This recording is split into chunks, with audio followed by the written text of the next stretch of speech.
पूरी दुनिया में हर दिन 1 मिलियन मैट्रिक टन्स का मीट कंज्यूम किया जाता है, जो वेट में लगभग 100 आईफल टावर्स के बराबर है। और यहाँ एक और शॉकिंग बात है। दुनिया की पॉपुलेशन में से लगभग 90% लोग मीट कंज्यूम करते हैं, जबकि सिर्फ एक छोटा परसेंटेज वेजिटेरियन और वीगन डाइट फॉलो करता है। इस वजह से ग्लोबल फूड डिमांड में एक मैसिव इम्बैलेंस क्रिएट हो रहा है, क्योंकि जैसे जैसे दुनिया की पॉपुलेशन बढ़ रही है, वैसे वैसे मीट की डिमांड भी पहले से ज्यादा तेजी से इंक्रीज हो रही है। लेकिन यहाँ एक क्रिटिकल क्वेश्चन उठता है। हम बिलियंस ऑफ लोगों के लिए इनफ मीट सस्टेनेबली कैसे प्रोड्यूस करें बिना इकोसिस्टम को डिस्ट्रॉय किए। इसी चैलेंज को सॉल्व करने की कोशिश साइंटिस्ट कर रहे हैं, और सबसे प्रॉमिसिंग सोल्यूशन में से एक है एनिमल सेल बेस्ड फार्मिंग, जिसे लैब ग्रोन मीट या कल्टीवेटेड मीट भी कहा जाता है। इस वीडियो में आप समझेंगे कि ये टेक्नोलॉजी कैसे काम करती है और कैसे ये फ्यूचर ऑफ फूड्स को कम्प्लीटली ट्रांसफॉर्म कर सकती है। इस टेक्नोलॉजी को समझने के लिए सब कुछ एक सिंगल स्टेप से स्टार्ट होता है।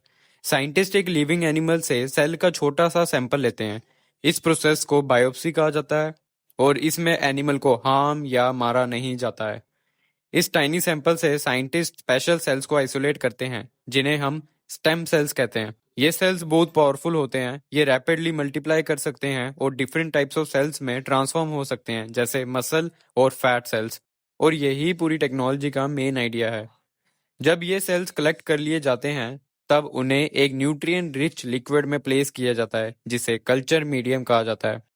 ये मीडियम सेल्स को ग्रो करने के लिए ज़रूरी चीज़ें प्रोवाइड करता है: amino acids, sugars, vitamins, minerals और ग्रोथ फैक्टर्स। सिंपल वर्ड्स में बोलें तो ये एक आर्टिफिशियल ब्लड स्ट्रीम की तरह काम करता है। इस इन्वायरमेंट के अंदर सेल्स बार बार डिवाइड होने लगते हैं और उनकी क्वांटिटी रैपिडली इंक्रीज होती है। इनिशियल ग्रोथ के बाद सेल्स को लार्ज कंट्रोल सिस्टम में ट्रांसफर किया जाता है, जिन्हें बायो रिएक्टर्स कहा जाता है। आप बायो रिएक्टर्स को हाई टेक कल्टीवेशन टैंक की तरह समझ सकते हो। ये केयरफुली टेम्परेचर, ऑक्सीजन लेवल और पीएच को कंट्रोल करते हैं, ताकि सेल्स को ग्रोथ के लिए परफेक्ट कंडीशन मेंटेन हो सके। यहाँ सेल्स मैसिव स्केल पर मल्टीप्लाई करते हैं, लेकिन सिर्फ सेल्स ग्रो करना इनफ नहीं होता। मीट सिर्फ सेल्स नहीं होता, उसकी टेक्सचर और स्ट्रक्चर भी होती है। इसलिए साइंटिस्ट एक चीज इंट्रोड्यूस करते हैं जिसे स्कैफोल्ड कहा जाता है। स्कैफोल्ड को आप एक सपोर्ट सिस्टम की तरह समझ सकते हो, बिल्कुल हमारे बॉडी के स्केलेटन की तरह। ये सेल्स को शेप और सपोर्ट देता है, जिसे सेल्स अटैच होकर ऑर्गेनाइज टिश्यू में ग्रो कर पाते हैं। अगर ये सपोर्ट ना हो तो सेल सिर्फ एक लूज मास बनकर रह जाएंगे। जब सेल्स स्कैफोल्ड से अटैच हो जाते हैं, तो नेक्स्ट स्टेप स्टार्ट होता है, डिफरेंशिएशन।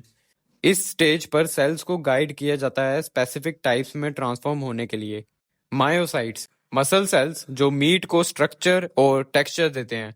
एडिपोसाइट्स, फैट सेल्स जो फ्लेवर और जूसीनेस प्रोवाइड करते हैं। डिफरेंशिएशन के बाद सेल्स मैच्योरेशन स्टेज में एंटर करते हैं, जहां उनकी स्ट्रक्चर स्ट्रॉन्गर होती है, अलाइनमेंट बेटर होती है और टेक्सचर ज्यादा रियलिस्टिक और मीट लाइक बनने लगता है। कभी कभी साइंटिस्ट मैकेनिकल स्टिमुलेशन भी अप्लाई करते हैं, जैसे सेल्स को स्ट्रेच करना, ताकि मसल्स नेचुरल बॉडी की तरह डेवलप हो सके। फाइनली जब टिश्यूज फुली डेवलप हो जाते हैं, तब उसे हार्वेस्ट किया जाता है। फिर इस हार्वेस्टेड मटेरियल को फैमिलियर फूड प्रोडक्ट्स में प्रोसेस किया जाता है, जैसे बर्गर्स, नगेट्स या सॉसेजेस। और इसका रिजल्ट हमें एक रियल मीट मिलता है, जो एनिमल्स को रेज या स्लॉटर किए बिना प्रोड्यूस किया गया होता है।